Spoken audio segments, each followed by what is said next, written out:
Welcome to my Let's Play of Bomb Squad Academy. Where I left it last time, it was in the flip-flop level, which is the final set of scenarios, and I was failing on 904. I spent a bit of time figuring my way through these without you having to hear me swear and bash my head against the desk. So, if memory serves me correctly, right, I want to turn the power off to this one and not allow it to turn on, so I want to cut that wire.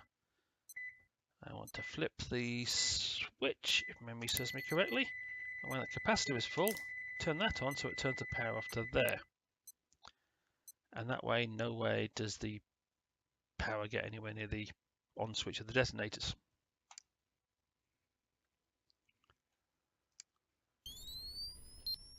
Okay, first thing I always do with this one, I don't know why, is flip that. Now, if memory serves me correctly, I want a way of stopping. So I'm trying to remember. I think it was that. That way it cuts all the power to everything, and so when I hit that knob, and you don't want to know how long it took me to figure that out, but that's how you do that one. It was a nightmare, and that was probably 30 minutes of frustration. My next challenge, well, this one's quite nice because it says push here, drain the timer. Well, you've kind of got three things you can do. You can cut two wires, or you can push a button. And if I can get it to cut off, charge the capacitor, and as it discharges, it drains the timer. So what you've got to do is keep the capacitor charged.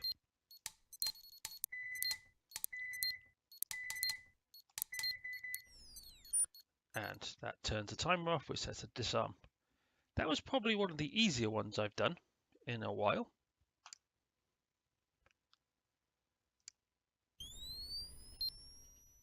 And you do not want to know how long it took me to figure this out.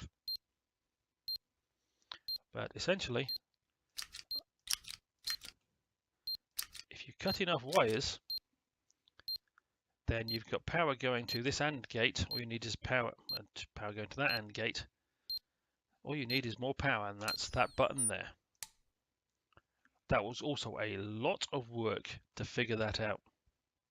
Testing a whole different ways and having the screen go white and explosion noises in my ears for quite a while.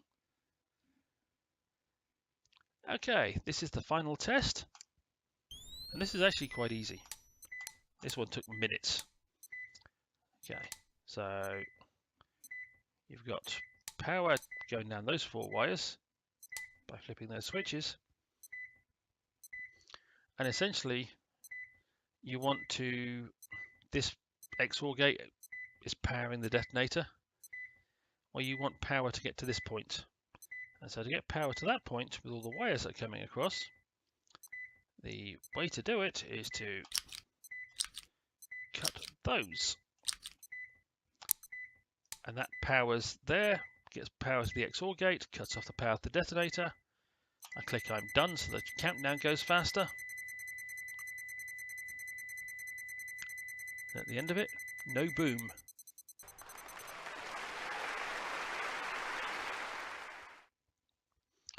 They claim that was the most complicated board on the actual game, but that took a lot less time than a couple of the previous ones did, especially the previous one where I cut the 5 wires.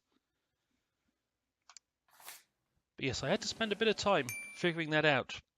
Otherwise, you'd have heard a lot of swearing on this Let's Play, whereas I failed again and again and again. I'm not good at flip-flops, obviously. So, I continue. They give me a wonderful certificate. Congratulations on completing the Bomb Squad Academy. Thank you for playing our game and saving the world. We hope you had a blast. Systemic Games.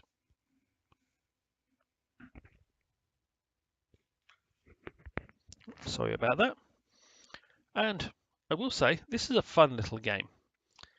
If you're an electrical engineer, you probably hate it. But if you're anybody else who just wants a bit of logic fun with some nice graphics and a bit of thinking involved, I can recommend this game as a good fun thing to do. I can't see it's got much replayability, so it either needs more scenarios or a level editor so people can come along later and add scenarios or something like that added to it to make it more interesting and give it a longer life. But it's fun. So if you get the chance to pick it up, cheap, or if you just like this type of game, I say pick this one up. And I hope you enjoyed my Let's Play, and hopefully I will see you down the road on some other series.